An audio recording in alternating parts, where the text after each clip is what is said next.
Hello and welcome back to Warhammer 40k Rogue Trader. Today we're going to talk to our companions and figure out exactly what they want us to do within the Koronus Expanse. But before we do that, it's the first episode in about the last week that I've actually had any time to prepare for, so I've finally entered in the Founders Edition codes, which means that we should have some new things. Well, let's start with a new thing that we can see. The throne has changed ever so slightly. It looks kind of different. Trust me, this bit looks different. Apparently that's something that you get, which is also the same as the Voidfarer edition of the game. And apparently we can get a cherub pet as well at some point, which will replace that little servo skull that follows us. However, to get it, you have to have announced yourself in Footfall, or you have to go to the capital of your Rogue Trader Nation. I was trying to think of the right way of putting it. But basically we have to go to Dargonus if we want it. So, yeah. The reason why we don't have it now is because we don't have a little servo skull following us because we decided to go incognito on Footfall. Makes sense. The other things that we get are apparently a unique voidship. I have no idea how that's going to be applied. Does it apply if I look at it here? No, it looks pretty much the same as before. So I don't know, maybe there's something that we can do with this. Not entirely sure. And then the other thing is a set of unique weapons. We actually have a couple of things in here, and I'm not entirely sure what was added by the different things, because I also got something which is just described as Founders Pack in-game items. So we'll have a look. Now, I tend not to use in-game items that you get from DLCs in the actual playthrough, because they tend to be a little bit OP, but it's at least nice to see what they are, because, you know, it's just, I'm just curious. So, this is the first set of things we got. Face of the Sovereign. The wearer gains an additional 1 resolve whenever they kill an enemy. That doesn't seem that bad. That seems reasonable. Okay. And then the other thing that we got was the Von Valancius Cloak. When the wearer is at full wounds, they gain +5 to all characteristics. Now, you see, that seems a little bit stronger. But if we find anything that is equivalent to these, right? At that point, I'll tend to use them, right? If I find something that is actually equivalent to that in usefulness, then, you know, at that point we can use it, because that point of the game is balanced for that item. That's the way I see it, anyway. Also, I'm going to change this to date newest to oldest, so I can remember what we got. Next, we get all of these items. So, Blast Wave, a shotgun that pushes targets 3 cells away even if the shot misses. The Heirloom Auto Pistol can be used as if the wearer has the dual combat talent. That seems very OP. The Mark of the Ruler allows you to do a single laser shot once per combat, which does 8 to 10 damage, has 10% armor pen, 4 range, and 100% over penetration. Okay. No. The Negotiator Pistol. Attacks from this pistol inflict the melting effect. The Wrath of Saint Drusius. It doesn't have an area attack, instead increases damage from all sources against any hit target by 15% until the end of combat doesn't stack. And then the Xenopelt Cloak. The wearer receives 5 less damage from critical hits, the wearer gains 5 coercion. Cool. Or, sorry, 10 coercion. Cool. That seems alright. Now, are there any of these which seem like they're useful but not OP? I mean, the Xenopelt one seems like it might be. I just want to compare what she already has. So, she increases the range of officer archetype abilities by 1 cell. I'm happy with that as it is. Okay, so we're just going to put them all in storage, but felt it was worth having a look at these because I mentioned that they existed previously, so at the very least, this completes that cycle. Yeah, some of these seem very good. Like, this seems incredible. I mean, it might not sound incredible because you're like, in combat, you're not at full wounds all the time, right? But this would also apply outside of combat. So effectively it's saying outside of combat you get +5 to everything. Now, I'm not entirely sure that these are the Founders Pack items, but I assume they are because I didn't get any other notification telling me what these were.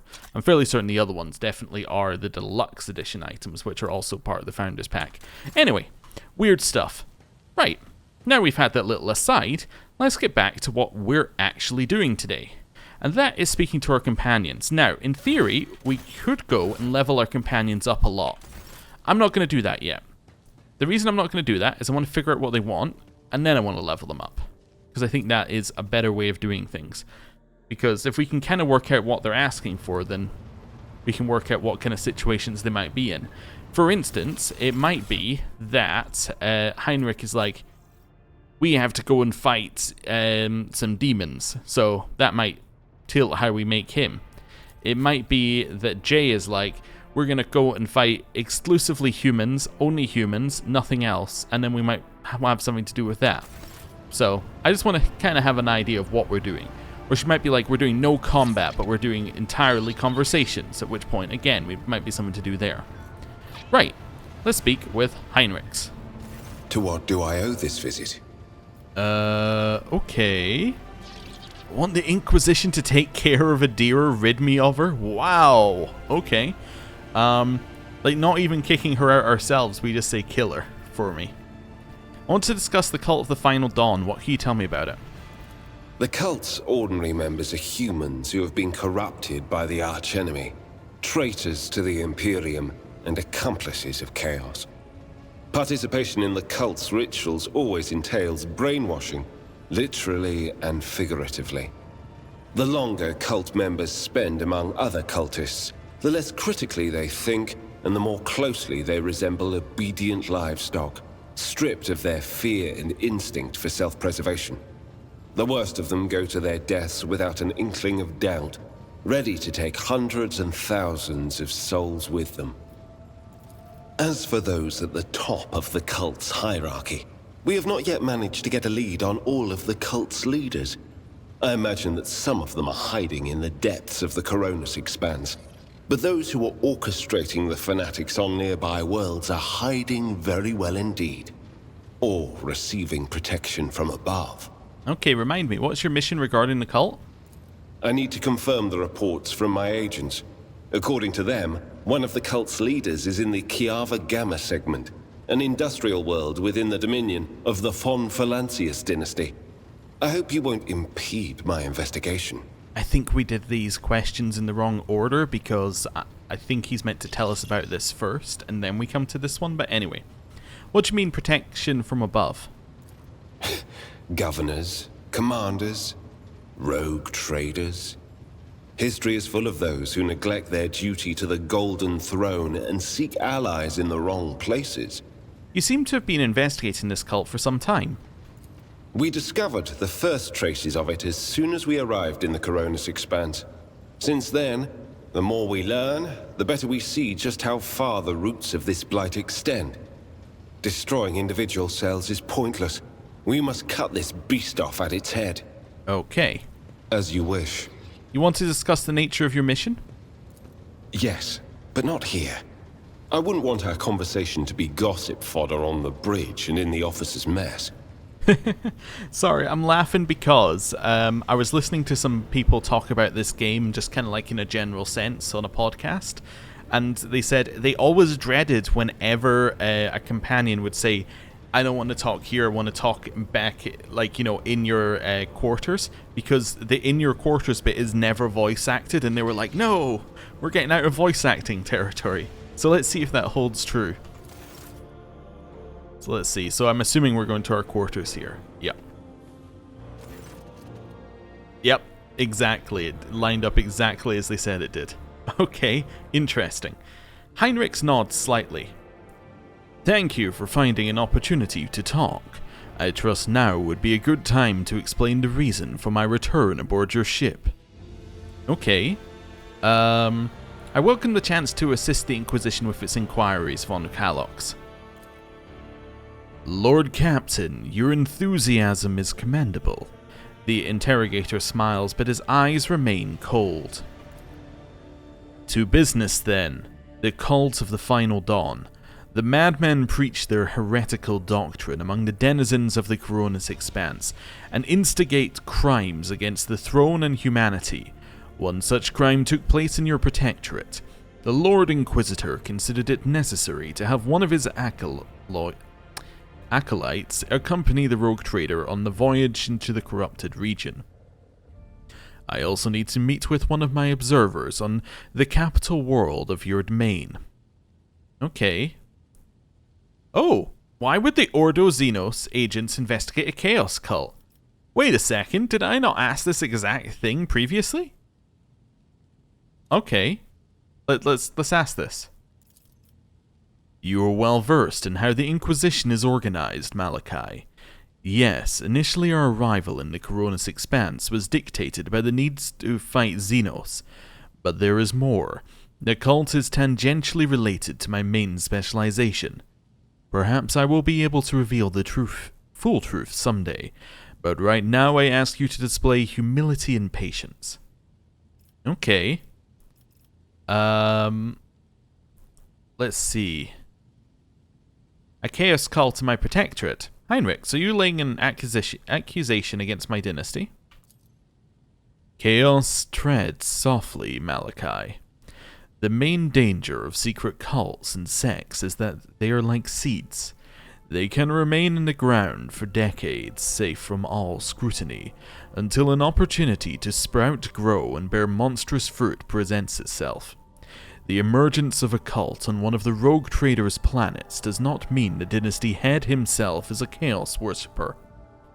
Having said that, it should be noted that Theodora von Valancius was famous for her loose interpretation of the freedoms granted by the warrant. Heinrichs regards you with a probing look.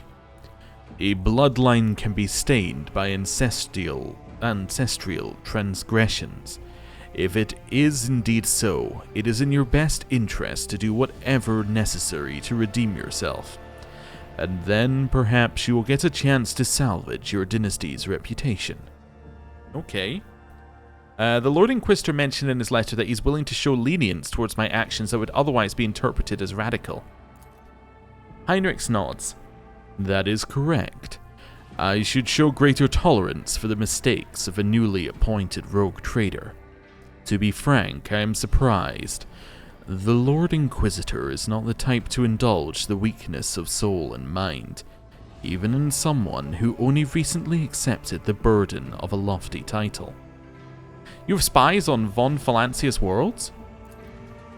The person I mentioned is not a spy, but a secretary in the Administratum Department on Dargonus. The planet's governor and Theodora were fully aware of his status. His duty is to fulfill the sacred oath to the Golden Throne and eliminate threats to the Imperium, which the Koronus Expanse has in abundance. His name is Achilles Skalandar. As soon as we contact Dargonus, I will introduce you as the new head of the dynasty.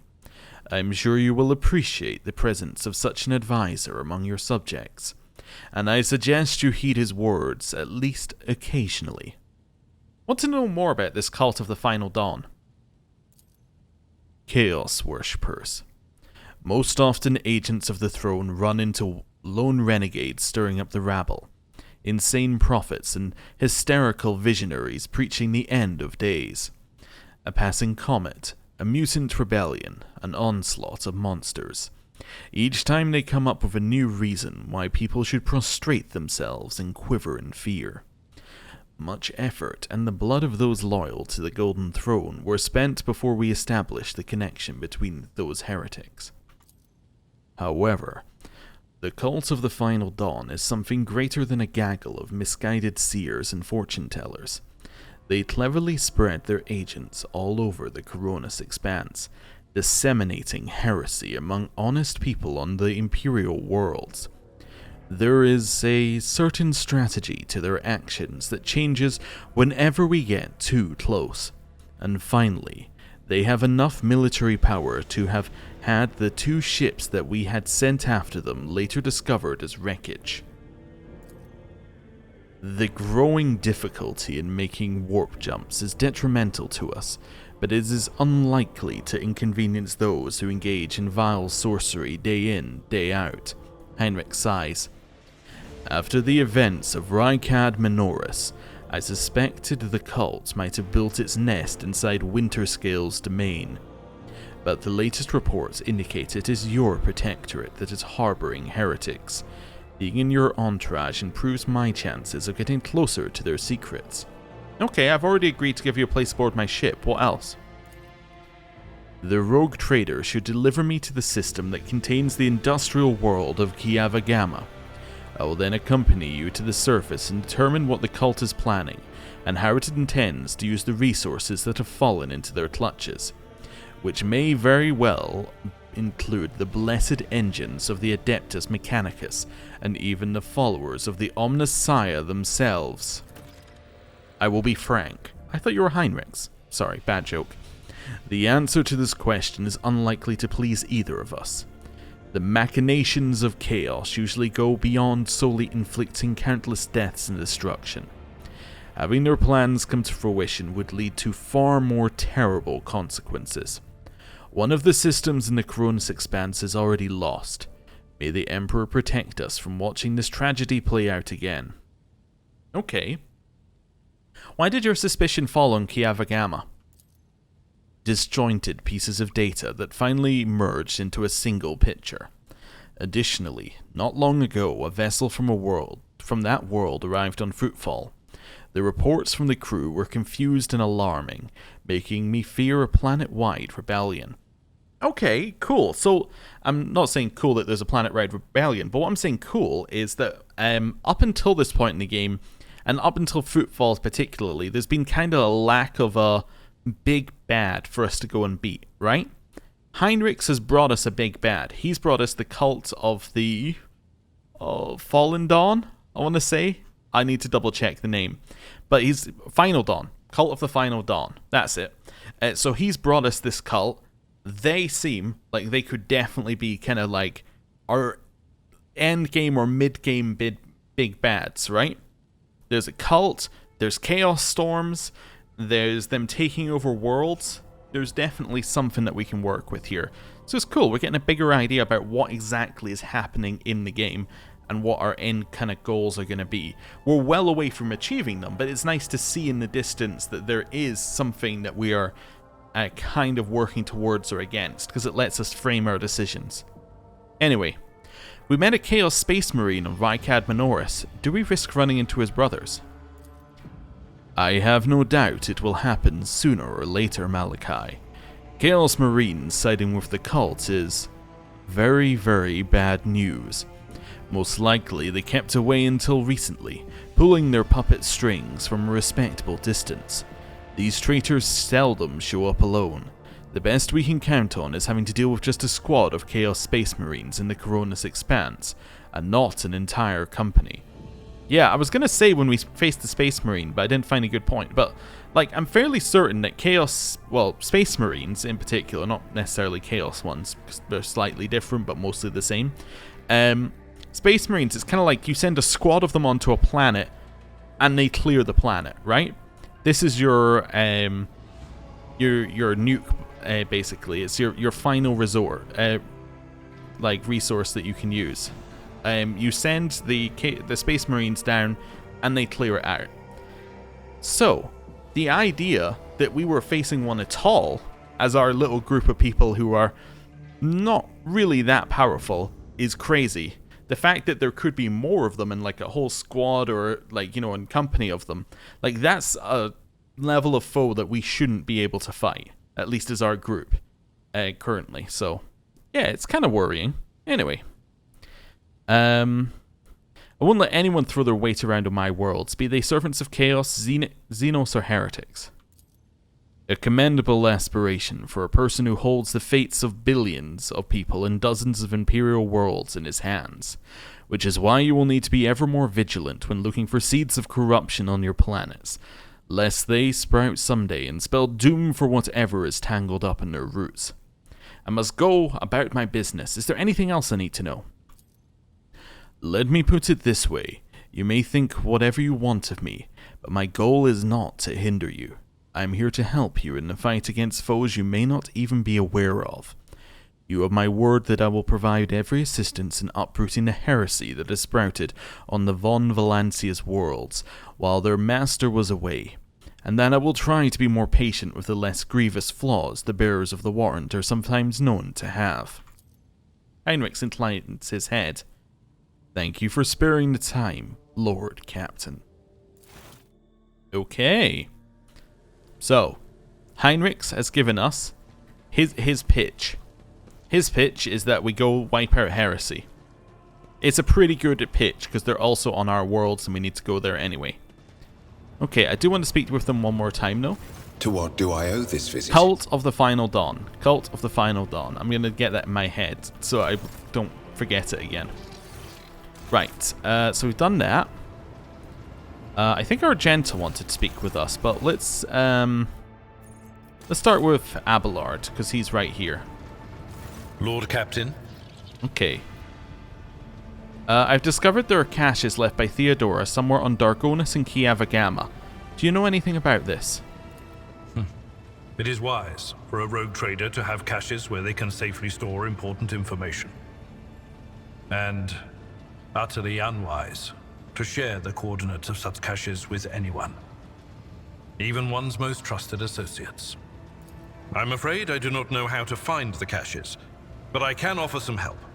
Your predecessor used this numeric code to deactivate certain defense systems in her service. If I know Lady Theodora as well as I think, then I'm quite certain that she left her caches well guarded. In that case, this code will be useful to you. Oh, cool. Well, that's useful. Okay. Just checking here. So yeah, let's go down. Well, let's speak to the Vox Master first. And then we can go down, speak to him, her, and then head up this way. That seems good. Have the Vox Spirits brought you anything interesting lately? Forgive me, Lord Captain. I have no information that would be of interest to you at this moment. Okay. No side quests from her. Let's speak to Master Helmsman Ravor. Other officers. We're mostly interested in if he has anything about Jay.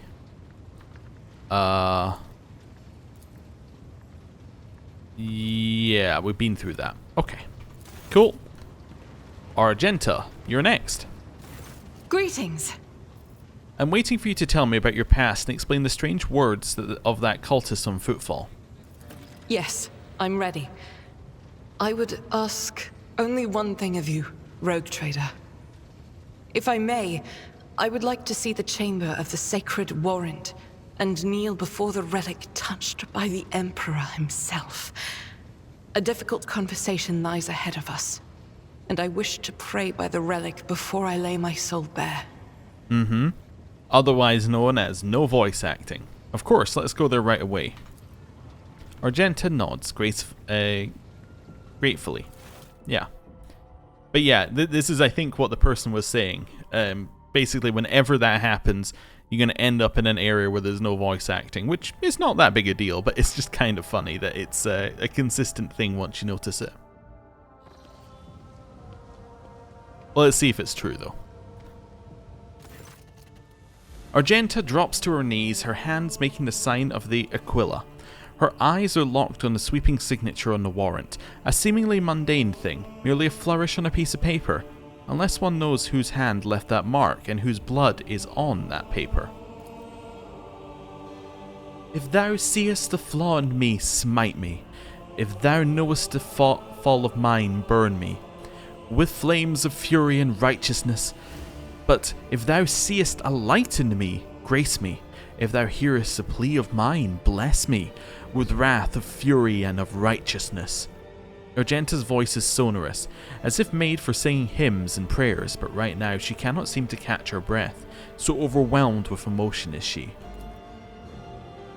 For I breathe by the will of thine, for I live by the law of thine. I carry thy word, O Emperor. I bring solace to servants of thine, and ruin to foes of thine, a fate of terror and righteousness. Upon finishing, she closes her eyes and remains silent for a long time, with her head raised high. Slowly, like the first licks of a flame in a campfire, a smile blossoms on her lips.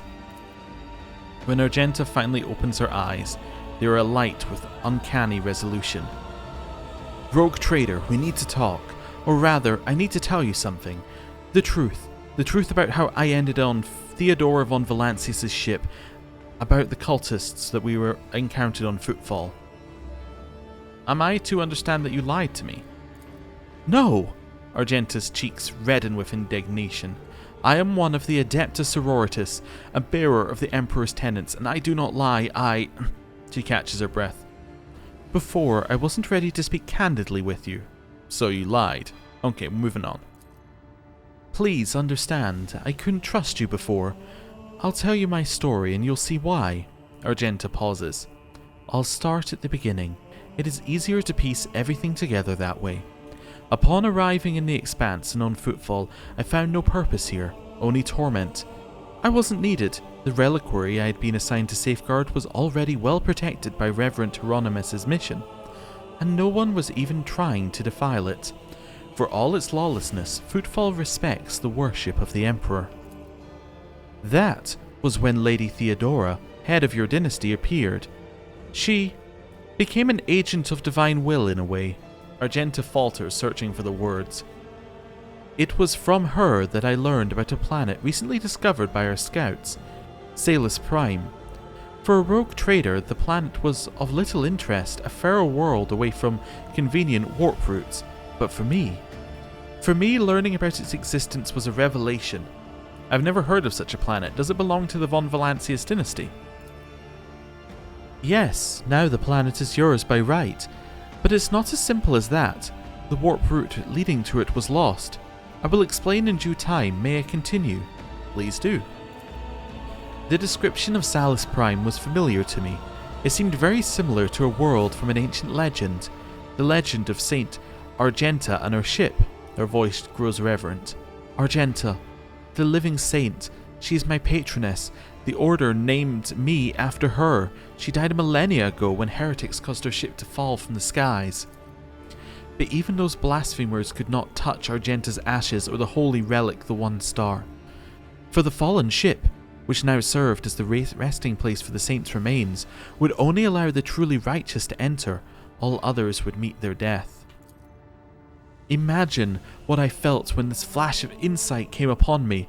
The world where St. Argenta's ship fell was merely a vague legend. No one knew its actual whereabouts, and suddenly I, myself named after the saint, came across this information. I realized that at that moment that it was a portent, that I must journey to the planet and find the ship. So I asked Reverend Hieronymus to let me go for a time on a personal pilgrimage.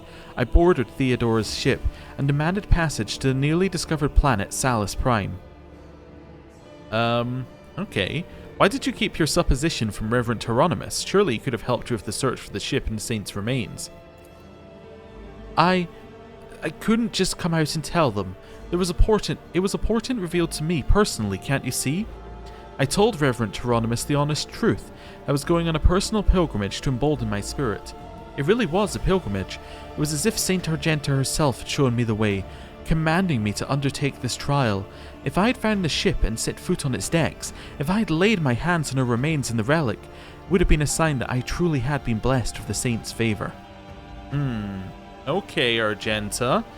Sounding like she's a little bit self-centered here, like potentially it's not so much about the fact that it's a holy relic, but it's about the fact that Argenta is gonna find the holy relic.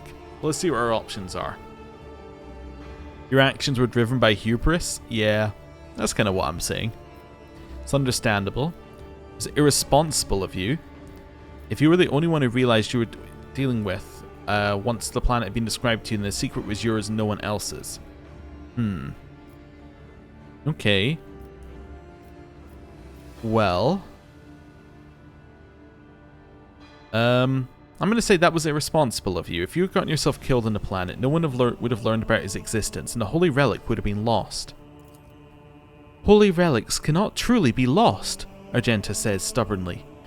When the time is right, they reveal themselves to the worthy. But I will accept this reproach and try my best to think on it. So I imagine Theodora was thrilled with the prospect.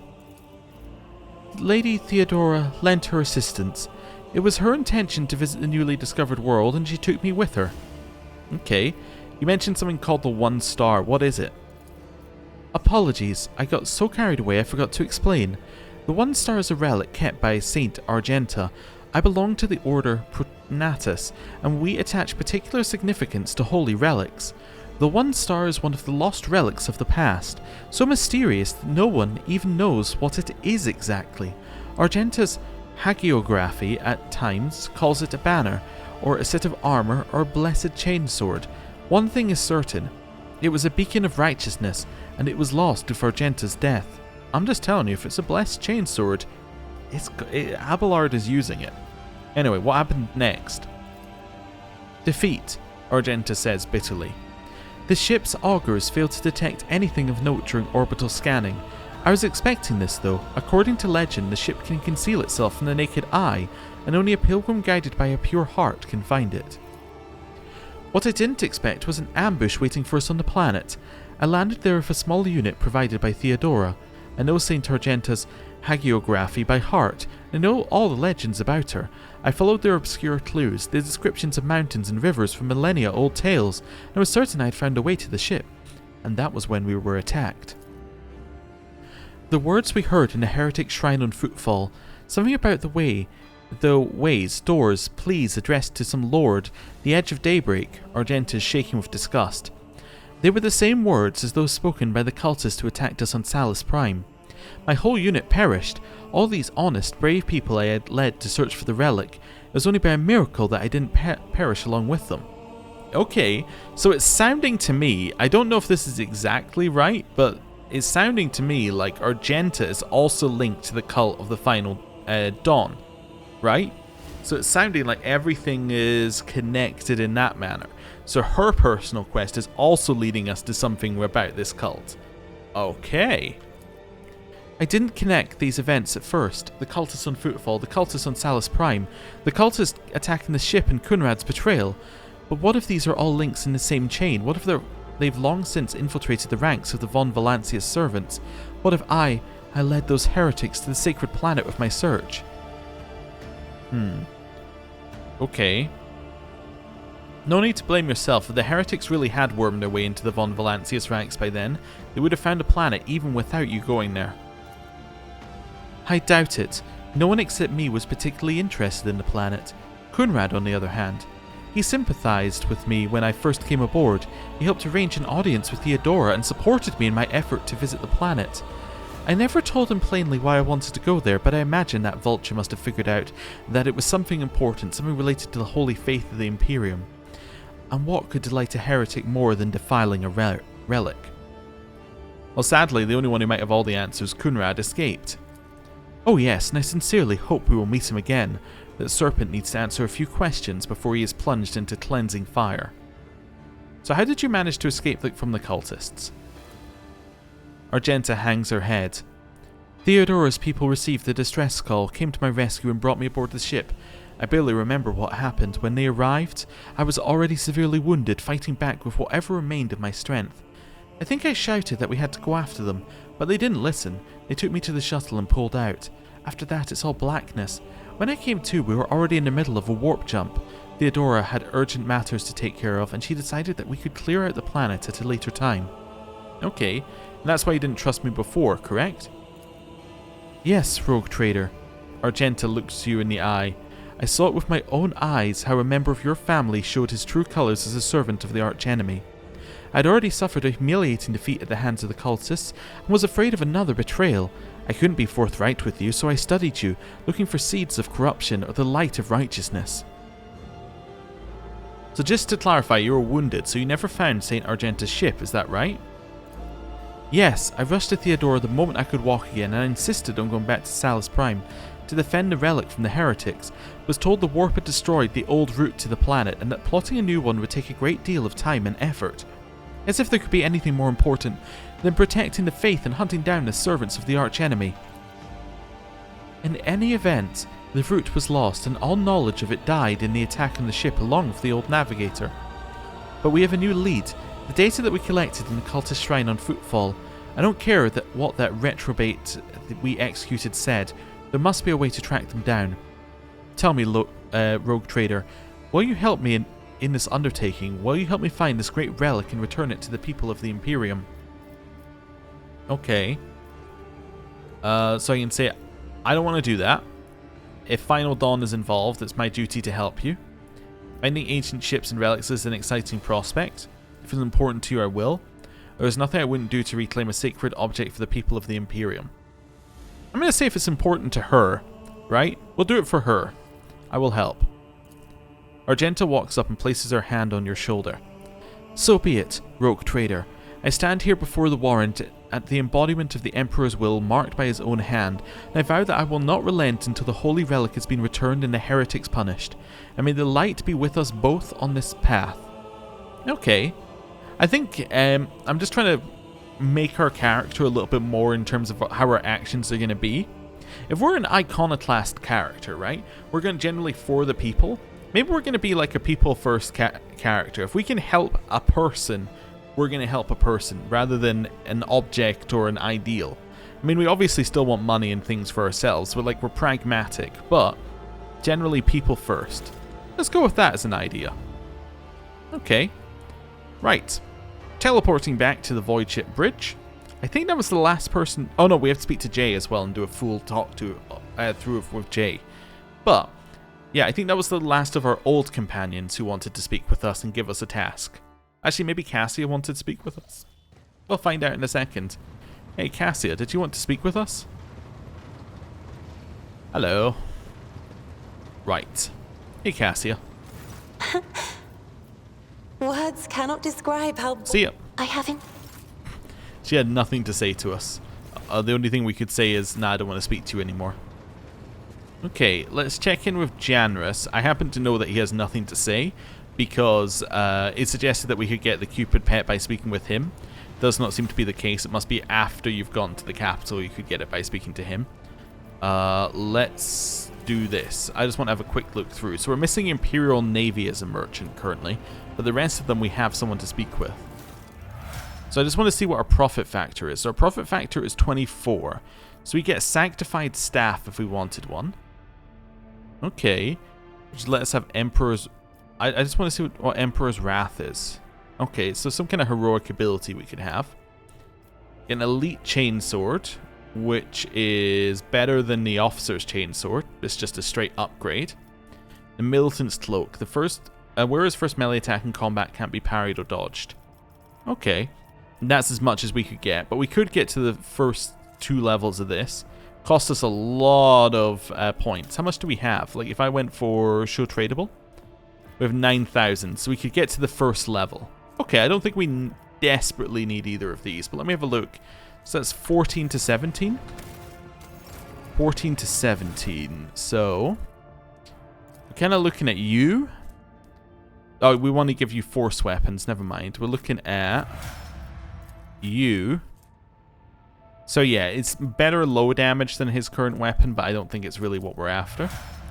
Okay, what does Jay use? Jay does have a chainsword as their secondary weapon. But we need to see. Her chainsword seems to do more damage anyway. And then she has some weird pistols, which all appear to be exotic stuff. Okay, back to us. Let's have a look. What's next? Explorators. So we could get this manual, which gives us toughness bonus to Medicae. Toughness bonus to MP after using a medikit.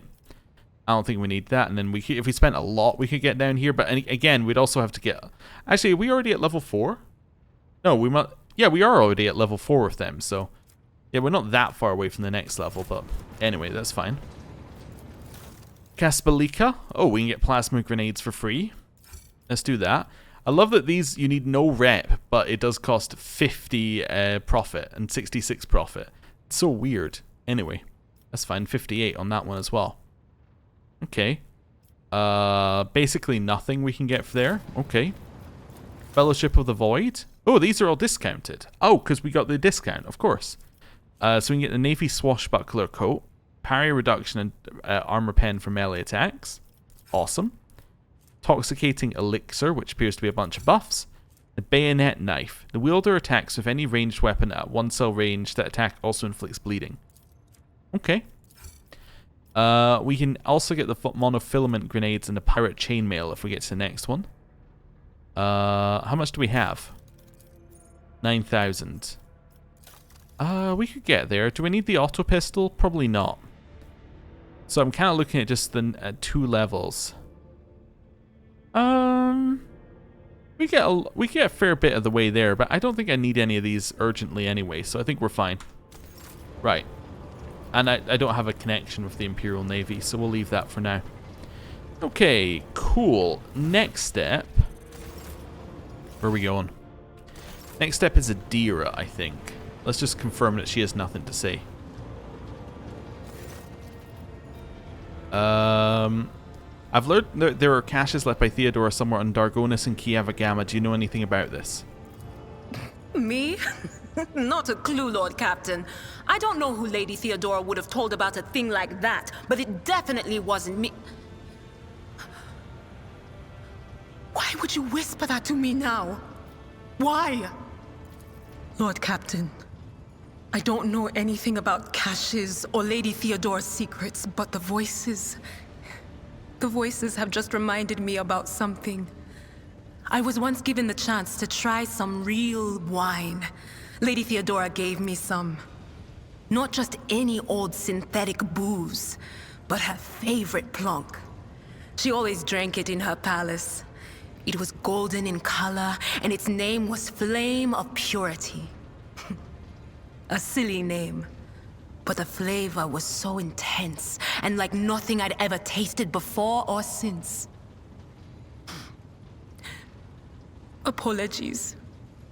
It's probably not important, but I don't know anything more than that. Okay, cool. Sounds like a worthwhile clue. Is that updating that quest?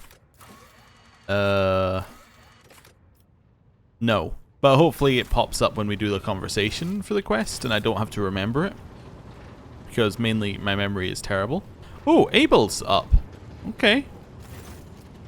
The person you saved from the Electro Priest Monastery, the servant of the Omnissiah who calls himself Abel Hanuman, is staring intently at a cogitator's vid screen. Wires connect the sacred computing machine to augments inside the prayerfully bowed heads of murmuring servitors. Abel looks up at you. After a lengthy silence, he looks away and says stiffly, "The Omnissiah knows all, comprehends all. How are you feeling, Abel?" The tech priest stares intently at his feet for a while and then says in a halting voice, "The running of the Binharic protocols was bogged down and dissolved in false commands. The filter has separated the correct signals from the incorrect. The running has been restored to its swiftness." Pascal speaks softly as though trying to match the inflections of Abel's voice. "Tech Brother Abel has passed the diagnosis. The pernicious influence of this sacrilegious procedures has been completely eliminated. Statistically, most survivors of a schismatical infestation are left with severe cognitive impairments. However, Tech Brother Abel's mind, being of a less typical nature, has not been damaged to such a degree." Tech Brother Abel, you are free from possession, are you not? I trust you pose no threat to my ship.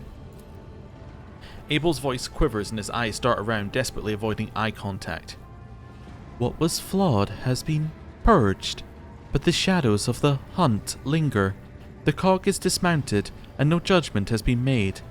In the absence of judgment, threat remains. Who will make the judgment?" "I will."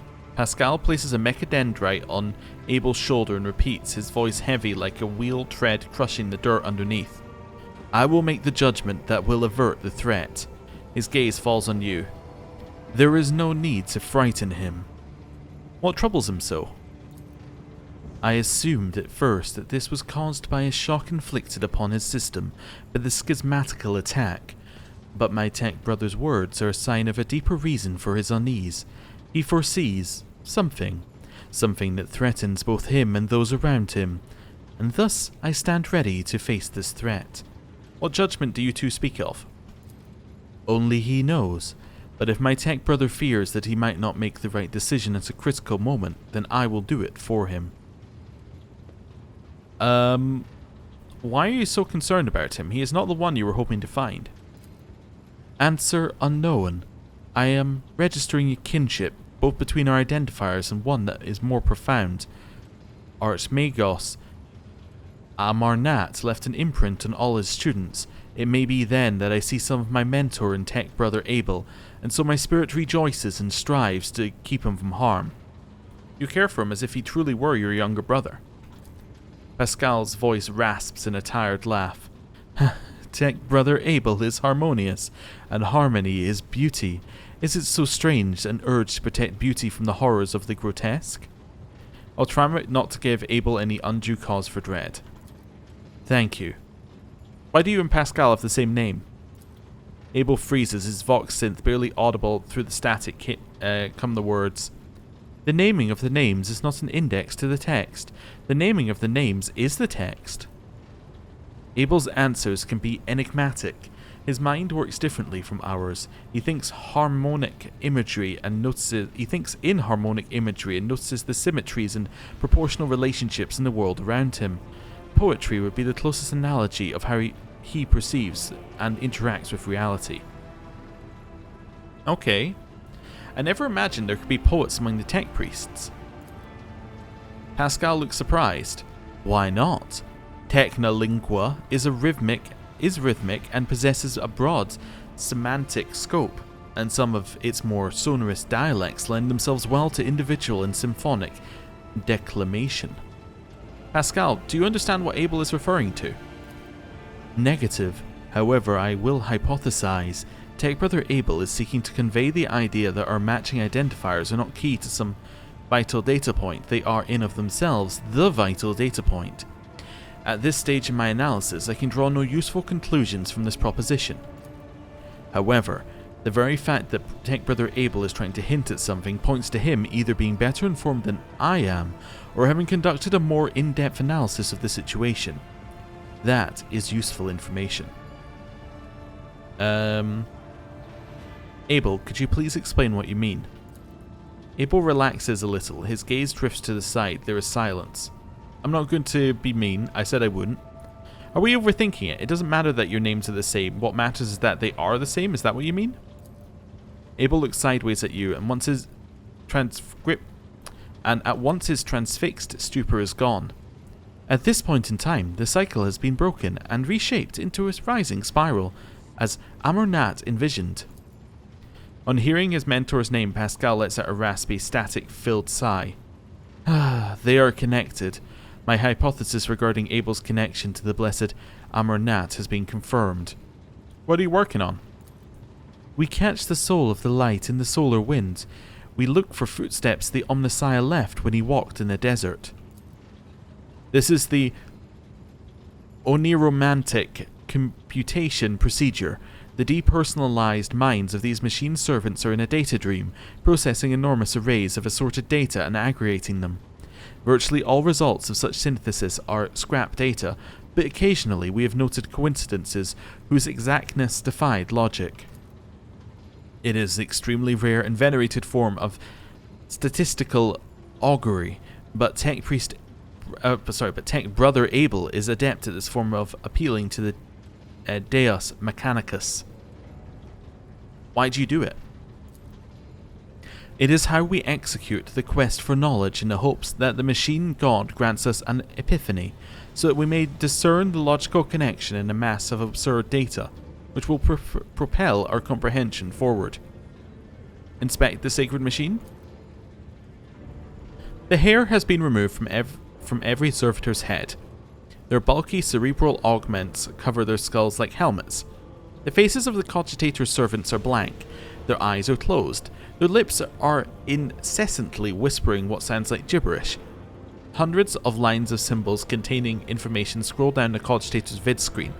Abel Hanuman peers at it with voracious interest, in sharp contrast to his usual placidity. Let's look for logical connections in the data. Most of the runes are devoid of any meaning, but you notice a few among them that combine into formulae and computational graphs. Abel peers at you inquisitively, then shifts his gaze to the vid screen, and you could swear that a smile lights up his face under his respiratory augment. A crystal is exquisite in clear water.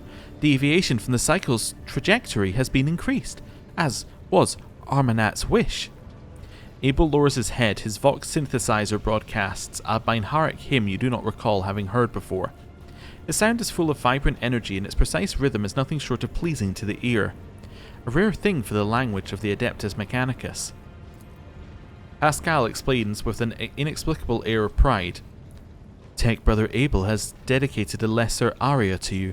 The piece is distinguished by a high degree of acoustic harmony, and is fit for use as a motto, auxiliary identifier, or epitaph. I thank you for the generous gift. The gift is disproportionate, but it does signify a personal affinity. My interest in the subject has been exhausted. Apparently that's how we end conversations. Abel goes back to intently watching the calculations, his eyes alight with curiosity. Do you hear what Abel said? It seems you have contributed to Amarnat's design and deviated from the cycle. What does that mean for you? A low guttural sound rises from the depths of Pascal's Vox synth, as though the planet's tectonic plates are shifting and crushing each other. The mighty rumble brings forth words imbued with power. We follow a path charted by a great mind, but that path leads to dark places. The cycle has the advantage of predictability. Abandoning it will plunge the collective into perilous space of uncertainty that will inevitably lead to disasters and the risk of universal annihilation. The doctrine of discontinuing the cycle may herald good things to come, or it may be a death sentence. Only the Omnissiah knows all and comprehends all. Others are mere prophets who interpret his wisdom as far as their own comprehension permits. Okay. Yeah, it does sound like heresy. As flawed as the status quo is, it helped us survive for the past 10 millennia. Better to die fighting against change than to rot alive. Disaster is just another word for opportunity. Not missing it is what it's all about. I'm no prophet, I'll not presume to make pronouncements on the future. Yeah, we're not worried about the future. No one knows the future. Every analysis has its margin of error, and horrors lurk in these margins. The tone of thundering profundity drains from Pascal's Vox, giving way to his familiar sibilance. I must take my leave. Abel immediately looks away as if he has lost all interest in you, but then his Vox crackles, barely audible. I'm glad to see you.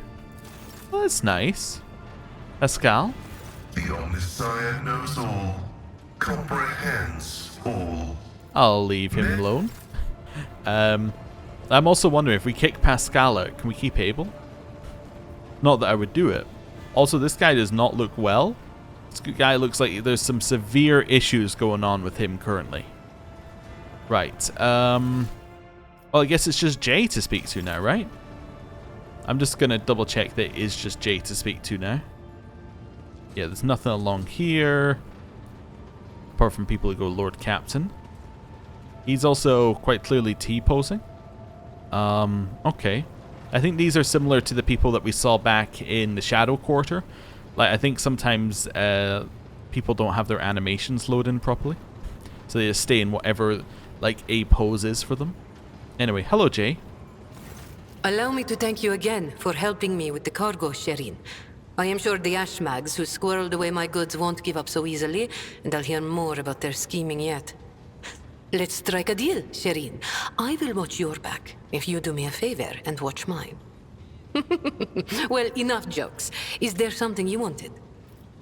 Was there some business you wish to discuss? Let's start at the top and work our way down, because if I try and do it in another order, it never works.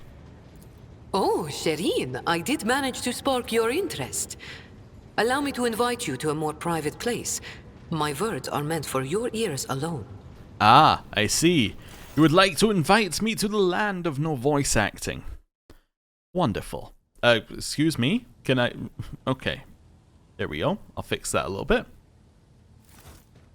Just to fix the camera myself. The flickering light of dozens of candles plays across Jay's face, making her small smile appear even more mysterious. Shireen, the Exalted One himself, brought us together the day you crossed Vladim's threshold. He led us to the cargo and gave us his blessing for its return. Do you know what people on my world say when such a thing happens? What's gained is to be shared with your neighbor. She points at the containers in front of her. One contains a polished Alderi rifle, a rare model, and the other holds an ornate sword. I am sharing what I've gained with you. Please accept these humble gifts in honor of our widely successful, though suddenly struck, friendship. Okay, so Alderi is Eldar. Yes. So an Xenos rifle, and an ornate sword. So Wanderer's Portent. The rifle can only perform dead-eye shot attacks. Whenever the wielder scores a critical hit with a single shot attack, they gain an additional attack this turn. Actually really good for Adira, if Adira can get Aldari weapon proficiency. Interesting. Might also be good for us, but this is exactly what Adira already does, and Bounty Hunter leans into critical hits. So, fantastic. Then we get the Bloodseeker Knave. Okay. Now this is Drukhari weapon proficiency, so this is Dark Eldar. This Clave's area attack has increased area of effect. Okay. I mean, that's cool, but probably not using it currently. Xeno Heresy. Pleasantries. You consider these gifts, or shrug. I'll say a truly wondrous gift. I accept it with gratitude. I knew you would appreciate the Xenos' mastery of their craft. Jay beams at you, curling a lock of black hair around an augmented finger. A mechanical or electronic cybernetic substitute for biological limbs or organs. So, probably means that she lost it at some point doing something dangerous. She does appear to have a few scars, lost a few fingers, you know, been through some things. I was trying to think, like, veteran would be a way of putting it. She's not new to her art as a smuggler. After a brief pause, she awkwardly continues. So, the matter I wanted to discuss with you is related to my business. You know that I sell Xeno artifacts to interested Imperial subjects and Imperial trinkets to Xenos. Business is going well. My network runs even without my participation. But when it comes to expansion, well, that is where I hit a wall. Rivals envious of my success. Jay throws up her hands. Falco especially. I am certain the theft of the cargo was his doing, but I can never predict what that Ashmag will do next. And while the Imperium's authority may be fragmented in the Expanse, it could crack down on people of my profession at any moment. Okay. I think I follow. You wish to use me? Exalted one forfend. Could such a lowly servant of the Emperor use the radiant bearer of the warrant like some kind of tool? The other way round, however. If the rogue trader put in a good word for me with the servants of the Adeptus Administratum, I could become an official trade representative of the Imperium. Just imagine it. A little scrap of paper will offer me and my agents protection against Ashmag schemes, far better than any refractor fields, and even the Inquisition will have to think twice before they mess with me, because I'll be a representative of the law in my own right. And the best part of it all is that it will cost you precisely nothing, Shireen. All you will have to do is stop by the Administratum Palace and obtain a certificate from the Master of Seals. My informants tell me the palace is located on Dargonus, your capital world. You'll see how everything is aligned so wonderfully, and of course I will repay you in kind. Oh, I was told with the worlds that the order doesn't matter quite as much as I think it could matter. I'm still going to act like it matters, and we'll go to worlds based on priority, but it's just to let you know that I may be less worried and decision paralysis over it, but I'll still treat it as if it's gonna matter, because the game might acknowledge it in some way. Okay, how do I benefit from your gaining official status? Besides being in receipt of my eternal gratitude, Shireen. Jay playfully raises a brow. Won't it be beneficial to have someone in your retinue with the weight of authority behind them, rather than just another pawn? One slip of paper and I will be able to extend my network to systems far beyond footfall. My agents will be your eyes and ears throughout the Expanse. She's effectively offering to be like a little spy master for us. Okay. Well, that sounds simple enough. I'll help you. I'm just reading the options, like, incinerate her in righteous flame. No. Do I care? Like, it's like, am I bothered? No, I don't think we need to go with number 4. Or, I'll take it into consideration. No, I'm just going to do it. That sounds simple enough. I'll help you. Exalted one, bless you, Shireen. I couldn't find a better business partner in all the Expanse. Jay ponders for a moment and then glances, graces you with a dazzling smile. Friendship is a gift from the Exalted One, and we must cherish it. And you will have no complaints about our friendship, Shireen. I may not be a trade representative of the Imperium just yet, but I can still help you with whatever you need. You must have some faction in mind you would like to establish relations with. The severe Drusians, the hot-headed pirates of the Casa Bellica. You merely need to use the right words, like a key for a lock, and people will open their hearts to you, or their wallets. I will arrange everything, you merely have to ask. Okay. Interesting, so we get 2,000 with anybody. I think it was the Drusians? The Drusians, I think, would be good for now. Yeah, give me some Drusian-friendly relationships. Not a problem, Shireen. I will have my people put in a good word for you in the right circles. I will humbly wait until you steer your vessel towards Dargonus. The Mercatum Tabula Officiale. It sounds almost as majestic as the warrant of trade. Okay, well, now we get to leave here and have a look.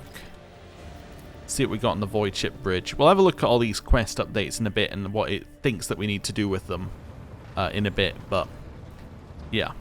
Let's start by speaking to you. I want to order transportation of goods. The Drusians, was that the right one? Yeah, they are the ones that we're getting closer to things with, but yeah, we're still quite a bit away. Yeah, I'm not going to worry about it right now. Right, back to Jay. We're not done yet. Hello. May the Exalted One protect you. Have you grown bored with our little talk, Shireen? You don't look like a typical smuggler. No truer words have ever been said. I'm far more exciting than some small-time peddlers from Footfall. Allow me to introduce myself properly. I am Jai Amira Fatqin Tamiri Ash Ifrit, the 12th daughter of the Lord of Ifrit, a distant world at the fringes of the Imperium. The youngest child is destined to become a bargaining chip in the family's political games. But I was unwilling to accept such a fate, and wanted to choose what to become and which path to follow. When I learned the Exalted One watches over hundreds of other worlds amidst distant stars, I understood there was an entire world of opportunities beyond Ifrit. All I had to do was break the familial bonds tying me down and escape the planet. Which I did a long time ago. Why did you choose to come to the Koronus Expanse? The Koronus Expanse. A gorgeous name, isn't it? But this backwater wasn't my original destination when I escaped, Shireen. Oh no, it was the rumors of incredible freedom that brought me to the Koronus Expanse. Freedom that is generously bestowed upon everyone who can survive in these parts. All doors are open here. You can become a saint, a mogul, a kingmaker, or anyone you like, really.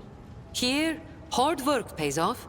Unless you're used to lying by the roadside and complaining instead of toiling for the good of your soul, glory, wallet, or whatever floats your boat.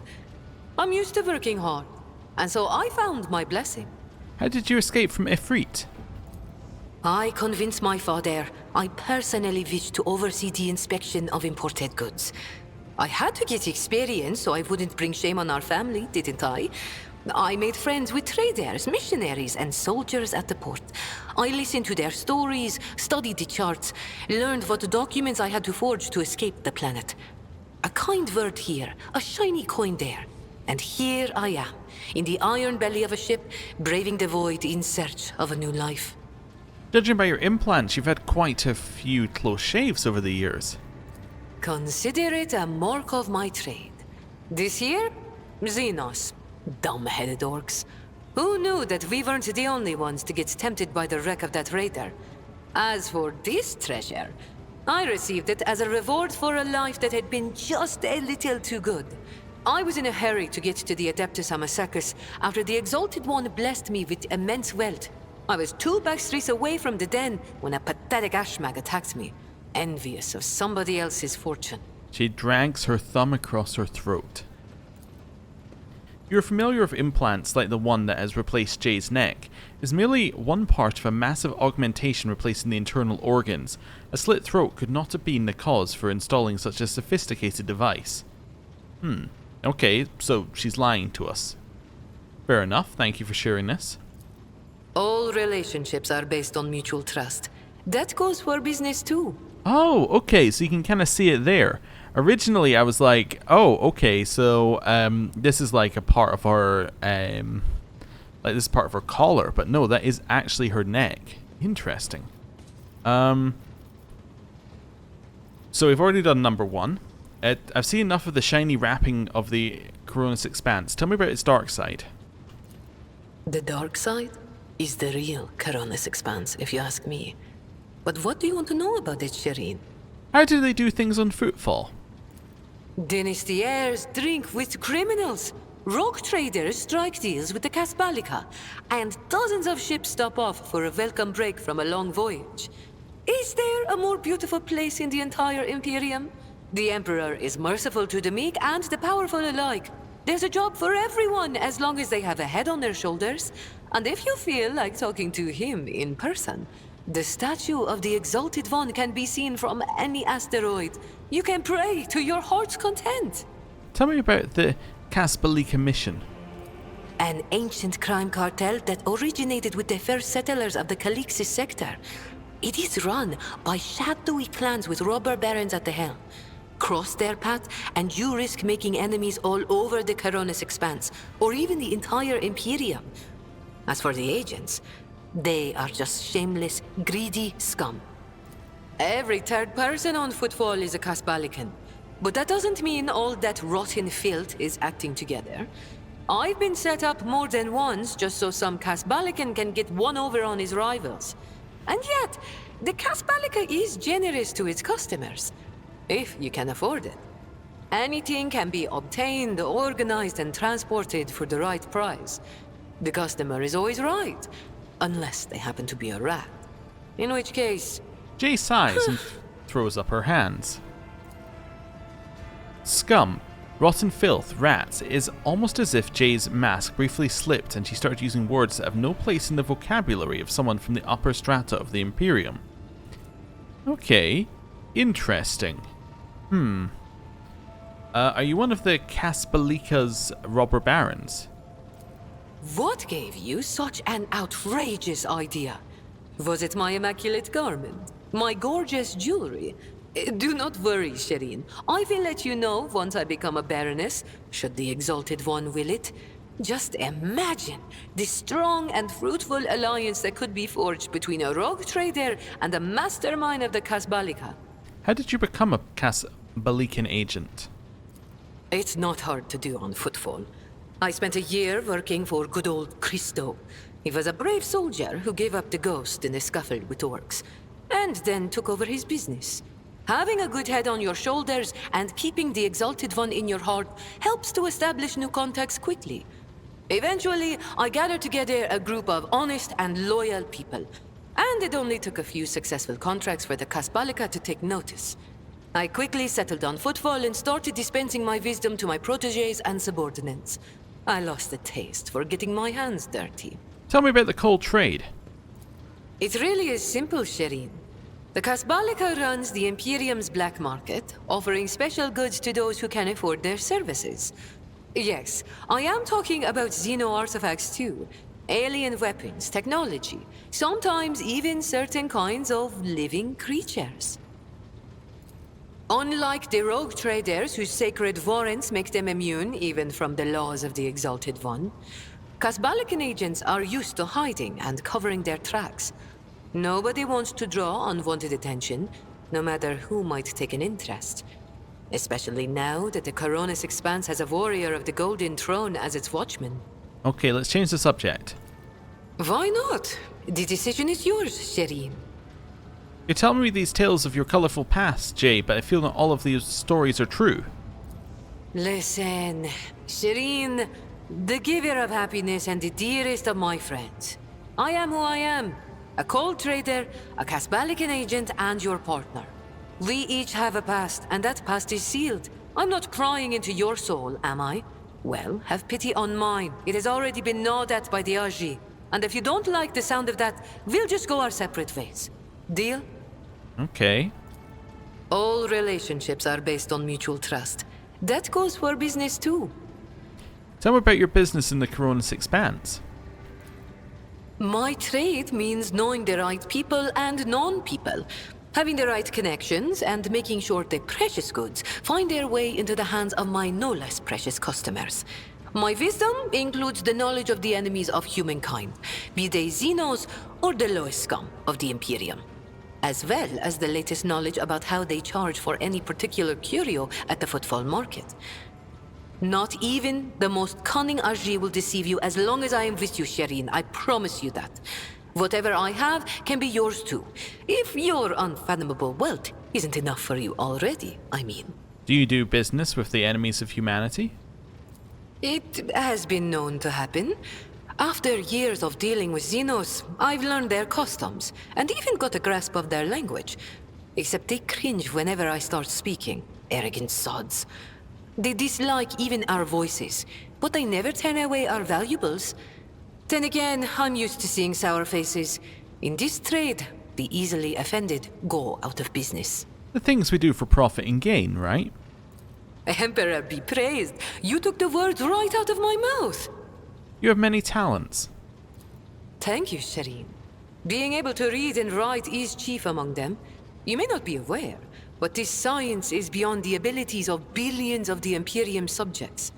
And yet they happily keep drudging along in their factories, fundi, and assembly lines. Me? I didn't escape Ifrit to consign myself to such misery. It was literacy that paved my path to copied orders, forged signatures, counterfeited papers.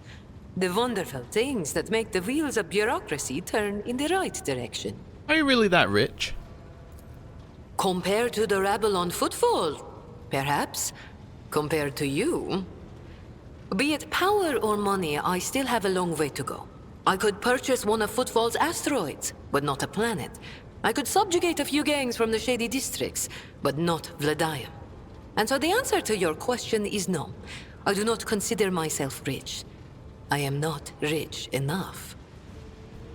You could be sitting back, reaping the fruits of your own work, so why have you chosen to embrace the vicissitudes of life aboard a voidship?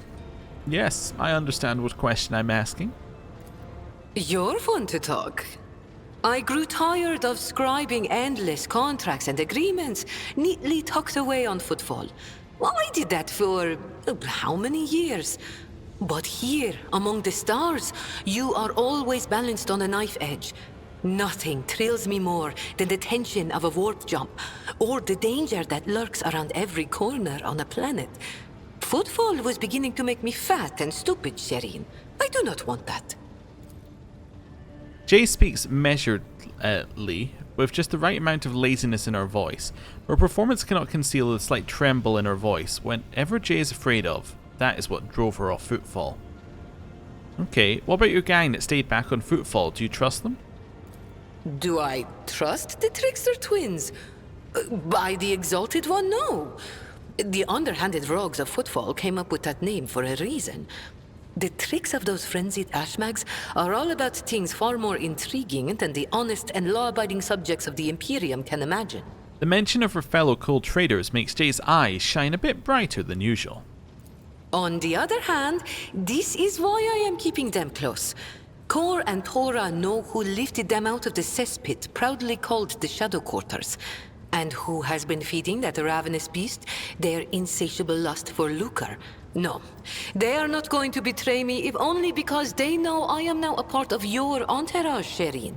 They're not going to let the biggest pie in the Imperium pass them by without trying to get a slice for themselves. Tell me about the Xenos of the Koronus Expanse. Vicious, cruel, dangerous beasts. Humans hold little interest for Xenos. We are entertainment for them, a means to keep boredom at bay. A commodity. But some of them contact us once in a while using their own people. Do not deceive yourself by thinking you are safe because there are no Xenos in sight. Those Aji are as cunning as they are ruthless. They cleverly pull at the strings of spies and traitors, subjugate those who do not fall for the promised reward, transform the ones who resist their promises into soulless puppets. The Emperor watches over me, and that is why I still haven't succumbed to the fate of many of my associates who have lost their lives to the stringy scoundrels. What's always interesting about 40k is that although you've got these characters who are like, you know, I'm a rogue, I'm a smuggler, I skirt around the laws and things like that, they're still strangely religious. And I guess it's not that strange because when your god is real and actively doing things, it's much easier to believe in them, right? Like the Emperor is actively keeping, at least as far as people believe, is actively keeping back the forces of chaos, is protecting people and their day-to-day lives, so on and so forth. So, you know, it's much easier to be like, oh, right, instead of it's some figure who could be real or could not be real, it's like, no, it's that guy. He sits on a literal golden throne, right? You know, it's much easier to be like, yes, I worship that person. Anyway, let's talk about something else. I think we've said all there is to say on this topic. Do you know that did you know Theodora von Valancius, my predecessor? It is difficult not to be aware of the powers that be, especially ones like Lord Captain Theodora. But we never met personally, as the difference between our positions was far too great. Theodora was a mighty ruler, the center of her own universe, and I, a pathetic commoner, was nothing next to her. But you were kind to me, Shireen, and in my eyes that puts you above your esteemed aunt, or whoever she was to you. Okay, well, we found somebody who does not act like a literal child, so let's try option number 5. You must forgive my prying, but has the esteemed princess's heart been claimed by some lucky fellow? Or lucky lady, you mean?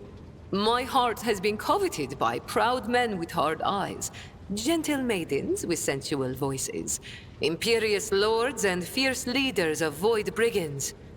Only rogue traders have not yet featured among Jai Hedari's intimate friends.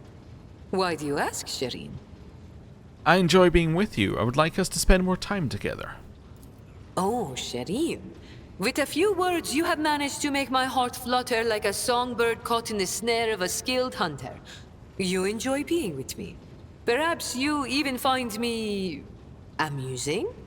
Every girl dreams of hearing that she will make a fine toy and a worthy diversion. Jay injects just enough sarcasm into her voice for you to notice, and just enough playful irony into the enticing curve of her smile.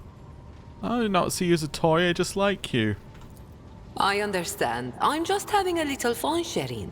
I can't possibly just say, oh, I like you too. Words as dry and dull as a voidsman's dinner. They are unworthy of us. If you are not simply amusing yourself by toying with my feelings, then why not give it a try? Go on. Or, wait. You haven't yet asked how I feel about being your romantic partner. Ask soon, Shireen. Okay.